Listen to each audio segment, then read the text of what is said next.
Okay. രാഹുലേ, ഇന്നലെ ഞാനും മൻസൂറും ഡോക്ടറിന്റെ അടുത്ത് പോയി.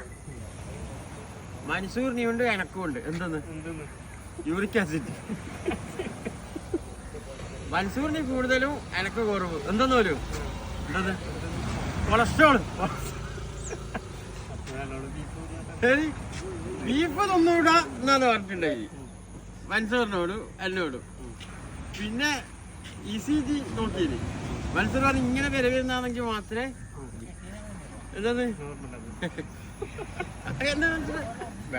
നേരെ വന്നാൽ മാത്രമേ പ്രശ്നമില്ല. അന്നേരം വെയിറ്റില്ല, പിന്നെ ആരും നോക്കുവാ ECG. അപ്പൊ ഇങ്ങനെ ആയിട്ട് ഇങ്ങനെ ഒന്നും കാര്യമുണ്ടായി. അന്നേരം പറഞ്ഞു ഇതിലെന്തോ പ്രശ്നമുണ്ട്, ഇങ്ങനെ പോയാ പോയി. അപ്പോ മൻസൂറിന് 10ഉം എനിക്ക് 8.8 യൂറിക് ആസിഡ്. അപ്പൊ മൻസൂറിന് ഞാൻ പറഞ്ഞു, മൻസൂർ എനക്ക് 8 ഉണ്ട്. പോയല്ലേ, എനിക്ക് 10 ഉണ്ടല്ലേ.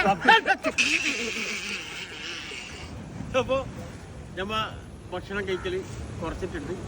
അതുകൊണ്ട് അതെ മൻസൂറെ, നീ കുറച്ചിനാ ചായന്റെ ഒക്കെ 10 പൊറോട്ട തിന്ന ആളാ. അതിനെയാണ് ഇവൻ കുറക്കല്. കറിയിലൊക്കെ 2. വാ, എന്തെന്ന് പറയണ്ട്? ഇല്ല പറ.